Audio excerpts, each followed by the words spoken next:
जिन states में चुनाव हुए उसमें केरल में हमारे गठबंधन ने, कांग्रेस के गठबंधन ने, यूडीएफ ने भारी बहुमत के साथ में वहां पर सत्ता मिली है। हमारे नेता राहुल गांधी जी, हमारे राष्ट्रीय अध्यक्ष खड़गे साहब, वहां पर वेणुगोपाल जी, हमारे संगठन महासचिव प्रियंका गांधी जी, और राजस्थान से भी विशेष ऑब्जर्वर हमारे सचिन पायलट जी वहां पर लगाए गए थे। तमाम लोगों ने वहां पर जाकर के मेहनत की और वहां पर 10 साल बाद में पुनः को सत्ता मिली है। निश्चित रूप से इस देश में इस समय, मौजूदा समय में, जब केंद्र की सरकार एसआईआर के माध्यम से वोट चोरी कर रही है, इनकम टैक्स, ईडी, सीबीआई का दुरुपयोग कर रही है, पार्टियों को तोड़ने का काम किया जा रहा है, धन बल का दुरुपयोग कर रहे हैं, पूरा इलेक्शन कमीशन उनके साथ में मिला हुआ है, सबके बावजूद केरल में कांग्रेस का बहुत अच्छे बहुमत के साथ में सत्ता में आना, मैं समझता हूं कि ये लोकतंत्र की जीत है। वहां के लोगों ने दिलेरी के साथ में कांग्रेस की आइडियोलॉजी को, कांग्रेस की विचारधारा को पसंद किया और 10 साल के जो लेफ्ट के सरकार थी उससे उनको छुटकारा मिला। पश्चिम बंगाल में भी चुनाव हुए, हालांकि वहां पर कांग्रेस ज्यादा नहीं थी, लेकिन जो पश्चिम बंगाल के अंदर हुआ है उसके ऊपर हमें सबको चर्चा करने की आवश्यकता है कि किस प्रकार लोकतंत्र की हत्या की जा सकती है सरकार के संसाधनों और संस्थाओं के दुरुपयोग से। एसआईआर के माध्यम से आपने देखा होगा कि महासाजिश की गई, 1,36,00,000 लोगों को नोटिस दिए गए, 30 लाख के लगभग लोगों को वेटिंग लिस्ट में डाला गया, अपील का पूरा समय नहीं दिया गया, सुप्रीम कोर्ट तक इस तरीके से पैरवी की गई सरकार की तरफ से और चुनाव आयोग की तरफ से कि कह दिया आपकी बार एक बार नहीं दोगे तो क्या अगली बार दे दोगे। ये बात भी आप सबके सामने, हमारे सबके सामने आई है और निर्णयाधीन श्रेणी में डाल दिया। ये कौन सी श्रेणी होती है भाई? क्या अब सुप्रीम कोर्ट उन विधानसभा क्षेत्रों में जहां पर ये जो नाम निर्णयाधीन कैटेगरी में डाल करके और उसके अगर जीत का अंतर इससे कम है तो क्या वहां पर इन लोगों को दोबारा वोट का अधिकार मिलेगा? क्या वहां पर दोबारा चुनाव होंगे? 438 अधिकारियों को वहां पर चेंज किया गया चलते चुनाव में। क्या वो सारे टीएमसी के इशारे के ऊपर नाच रहे थे? तो फिर आपके वहां पर जहां बीजेपी का शासन होता है, क्या वहां पर चुनाव आयोग ने कभी भी एक भी अधिकारी को चेंज किया है क्या? यहां चीफ सेक्रेटरी भी चेंज हो जाए, डीजीपी भी चेंज हो रहा है, कलेक्टर भी हो रहे हैं, एसपी भी हो रहे हैं। चलते चुनाव में जो डिप्टी जो डीजीपी है, शांतनु कुमार क्या नाम है, उनके यहां ईडी की रेड डाली गई है चलते चुनाव में 2 दिन पहले, काउंटिंग से पहले।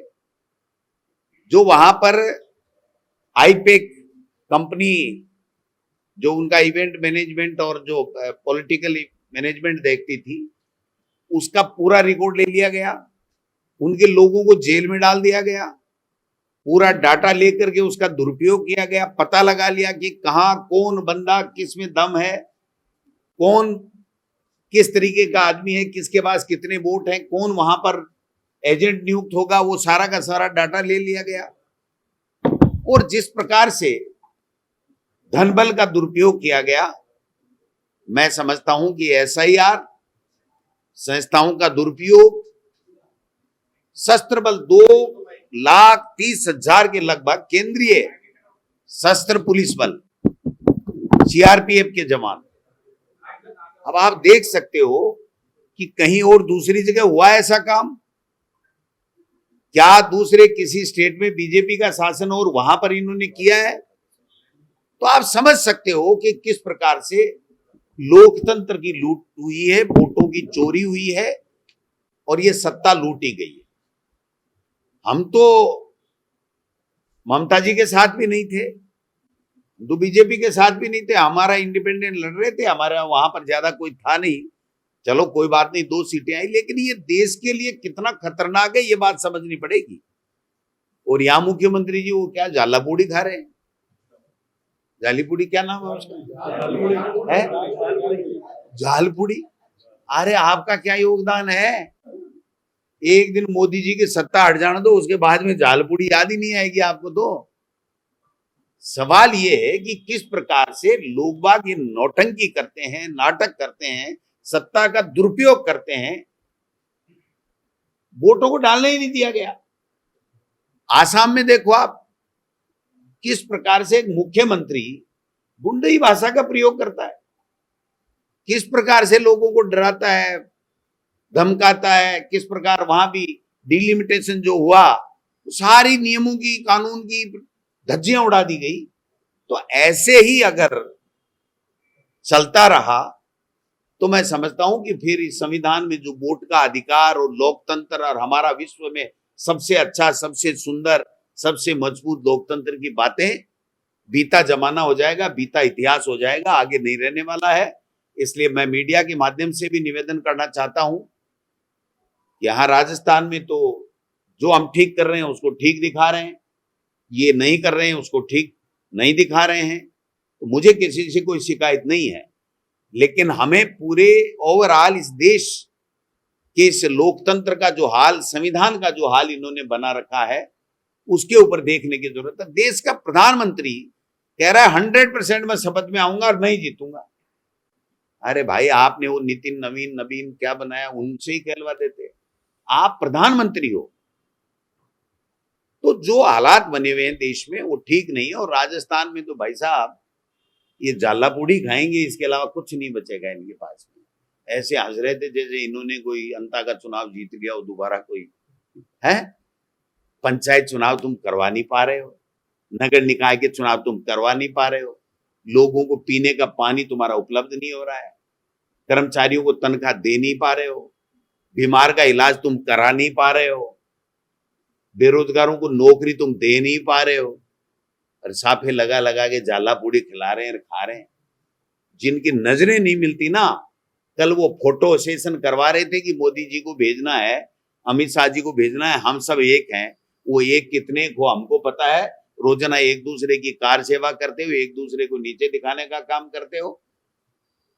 राजस्थान के अंदर लोग परेशान हैं। आज पूरा राजस्थान त्राईमाम कर रहा है कि भाई हो क्या रहा है। अपराध टोंक के अंदर कल परसों आपने देखा कैसे पुलिस के जवान की बजरी माफियाओं ने हत्या कर दी।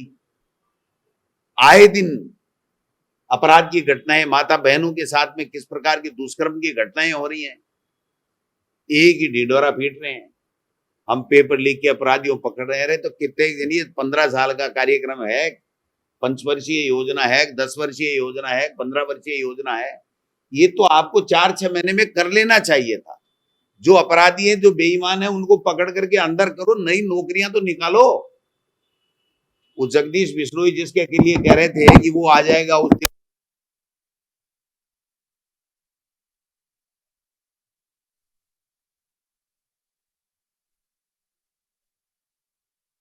तुम क्या पैरवी कर रहे हो?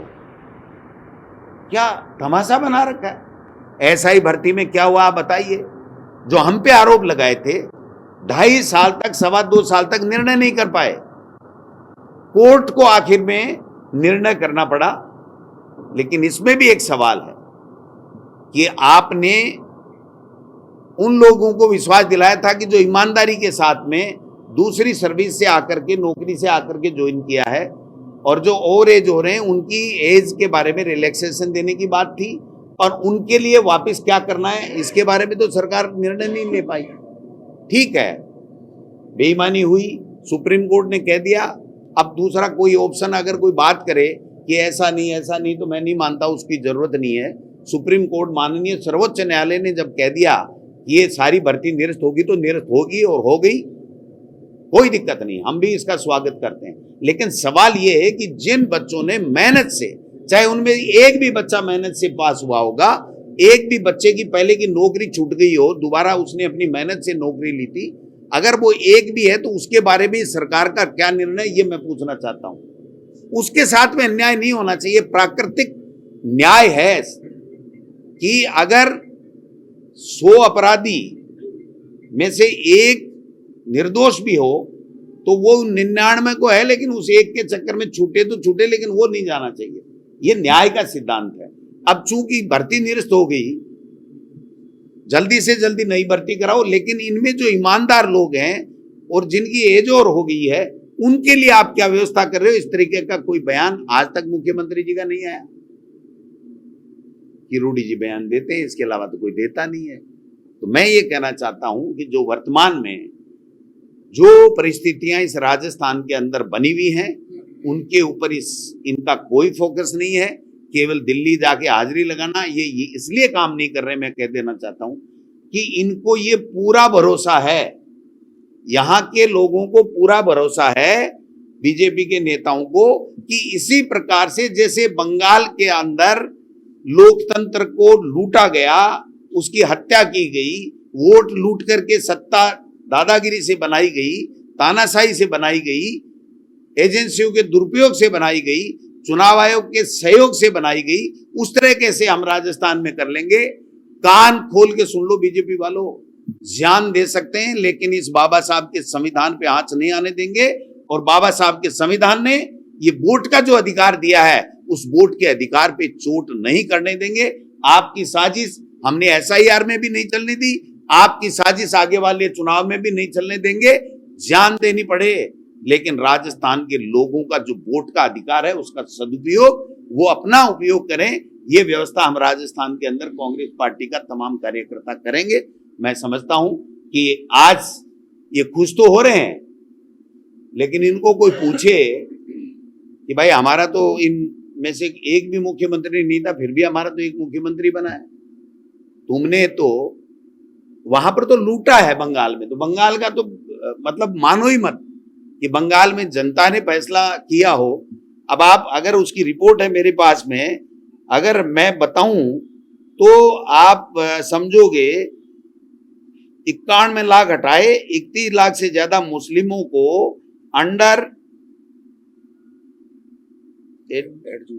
एडजुडिकेशन, निर्णयाधीन रखा।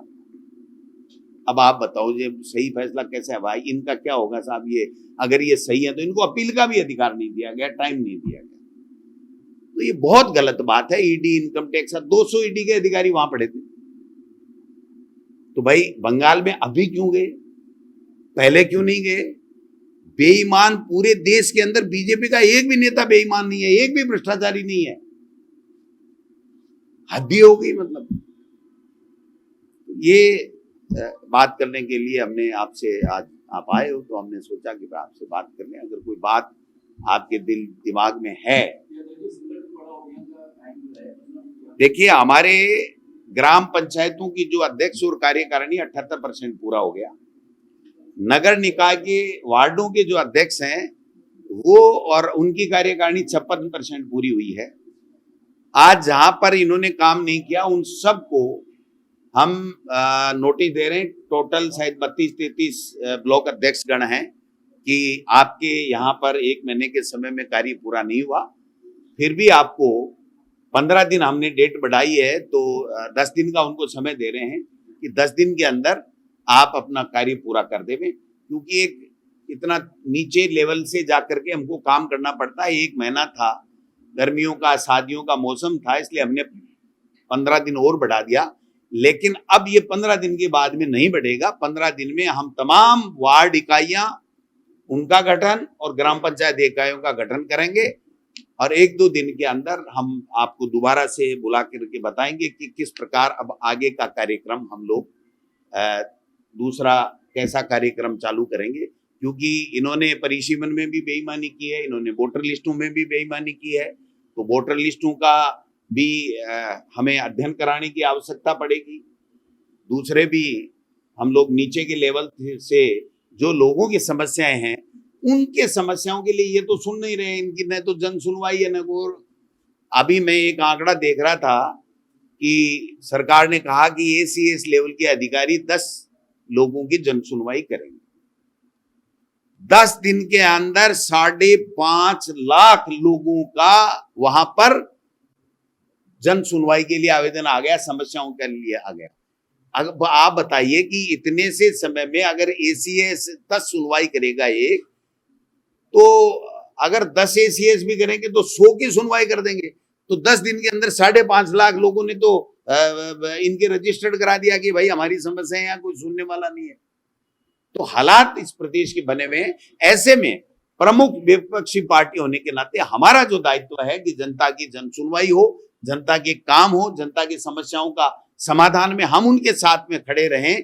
अगर कोई ब्यूरोक्रेसी में कोई काम नहीं कर रहा हो, सरकार में बैठा हो कोई व्यक्ति भ्रष्टाचार कर रहा हो, तो उसके लिए हम उन नीचे के लेवल में जाकर के उसके साथ खड़े होकर के उसका साथ दें। भाजपा ने एक लिस्ट जारी की, उन्होंने बताया कि बंगाल हमारी तमाम नेता गए, उनका ये योगदान रहा।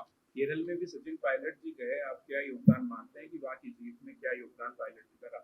भाई देखो, जो भी चुनाव में जाता है वो पार्टी सोच समझ के ड्यूटी देती है, तो उनका योगदान तो रहता ही रहता है। लेकिन जो हारा हुआ आदमी जाता है ना, और वो वहां योगदान बताता है और यहाँ हार जाता है, तो फिर जनता थोड़ा सवाल खड़ा करती है। तो अब मैं क्यों नाम ले रहा है मेरे से, बताओ। तो जीता हुआ आदमी जाता है तो समझ भी आती है कि ये जीता हुआ है, इसको ज्ञान होगा, तो इसलिए वहां भी जीता है, यहाँ भी जीता है, वो बात तो समझ में आती है। लेकिन वो कैलाश जी भाई साहब भी गए थे, बाड़मेर वाले राठौड़ साहब भी गए थे, अरुण चतुर्वेदी जी भी गए थे, तो अच्छी बात है। मैं आज उनकी खुशी को फीका नहीं करना चाहता, लेकिन यहाँ पंचायत राज और नगर निकाय के चुनाव कराओ, पता लग जाएगा कितने पानी में हो। 11 मई के बाद कुछ नेताओं की तरफ वापसी हो सकती है। देखिए ऐसा है, ये सतत प्रक्रिया है, चलती रहती है। सवाल ये है कि नए लोगों को मौका मिले। ये वापसी जाना आना लगा रहता है, अपने स्वार्थ से लोग जाते हैं, स्वार्थ से वापस आ जाते हैं। समझे कि नहीं बात? उस पर ज्यादा फोकस नहीं, हमारा हो जाएगा, कोई बात नहीं। सवाल ये है कि जो नए लोग जिनमें क्षमता है, जो लोगों के बीच में रहते हैं, उन लोगों को हम हमारी पार्टी से संगठन के माध्यम से जोड़ने का काम कर रहे हैं, आगे इसको और गति देंगे। आपने देखा होगा 200 विधानसभा क्षेत्र में हमारे नए 200 लोग हैं। पहले हमने 200 दिए, 10-20 कम काम कर पाए, किसी वजह से वो समय नहीं दे पाए, तो हमने उनकी जगह चेंज कर दिया। तो इस तरीके से हम नीचे के लेवल तक के जो युवा कार्यकर्ता हैं, उनको सबको आगे ला करके संगठन के माध्यम से मौका देंगे और उनको पार्टी में अहम भूमिका के अंदर उसको लाने वाले हैं। RGHS योजना पिछले 20 दिनों से राजस्थान में पूरी तरह से ठप है। डॉक्टर्स कल हड़ताल पे आ गए थे, प्रदर्शन किया। अब उनकी चेतावनी है कि अगर सिस्टम सही नहीं होता है तो पूर्णतया जो प्राइवेट अस्पताल हैं उनको बंद कर दिया जाएगा। RGHS एक अच्छी स्कीम थी, उसमें किसी तरह की कोई दिक्कतें थी तो उसको सुधार करने का काम सरकार का होता है। अगर कोई कमियां खामियां थी तो उसको सुधार करना चाहिए, लेकिन इन्होंने तो पहले ही दिन तय कर लिया कि ये जनता को इलाज करने के लिए, कर्मचारियों को और आम जनता के लिए अच्छी स्कीम कांग्रेस की सरकार ने क्यों बना दी, इसलिए इसको ठप करना है।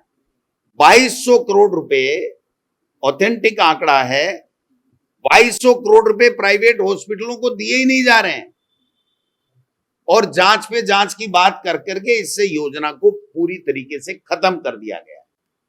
हॉस्पिटल सरकारी के अंदर डॉक्टर नहीं है, 8-8 महीने तक एपीओ बैठे रहते हैं, पोस्टिंग के लिए वेटिंग की जाती है। SIR करके आए, PG करके आए, 8-8 महीने तक पोस्टिंग नहीं होती है। आप बताइए, और एक-एक दो-दो की पोस्टिंग होती है। क्यों भाई?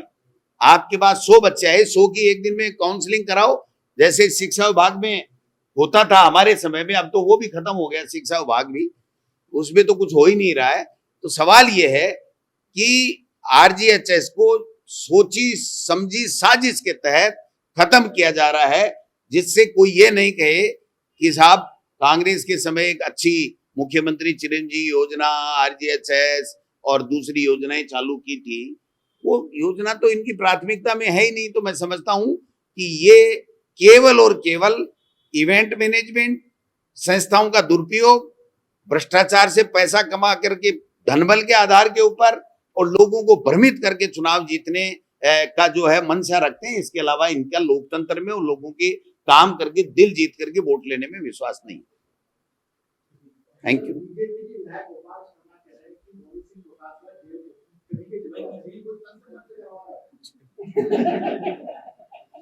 ऐसे ऐसे ऐसे लोगों का क्या जवाब दूंगा?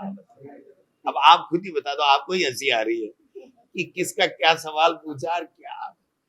वो तो महान है, देखो जो भी हो गया। लास्ट क्वेश्चन कि आसाम के अंदर परिसीमन और बंगाल के अंदर एसआईआर, इन दोनों को आपने स्टडी किया नतीजों में? 100% राजस्थान में कोई चुनाव नहीं हुआ, 100% चुनाव नहीं हुआ राजस्थान में, मैं FIR आप हुआ है कहो मैं आप कहो तो आपको ये दे सकता हूं। मैंने पूरा का पूरा स्टडी किया है, मेरी रिपोर्ट बनवाई है व्हाट्सएप के माध्यम से। जो बहुत महत्वपूर्ण बात है, चुनाव आयोग ने सभी जिला अधिकारियों को, जो चुनाव निर्वाचन अधिकारी थे, उनको व्हाट्सएप के माध्यम से तरह तरह के आदेश दिए गए, जिसका कोई ऑथेंटिसिटी नहीं है, उसकी कोई प्रमाणिकता नहीं, कोई आदेश नहीं, और उसके आधार के ऊपर काम करो। आप बताओ ये कैसे संभव हो सकता है कि चुनाव आयोग जैसी निष्पक्ष संस्था आदेश नहीं निकाल करके व्हाट्सएप के माध्यम से मैसेज देकर के काम कराए? ये कैसे संभव हो सकता है, आप बताइए।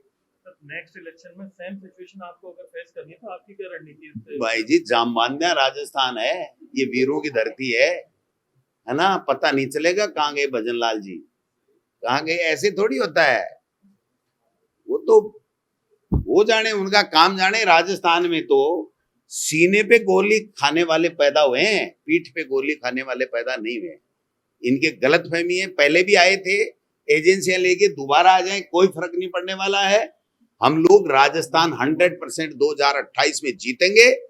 2029 में इनके दिल्ली में भी मोरिये बुलाएंगे बीजेपी वालों को, देख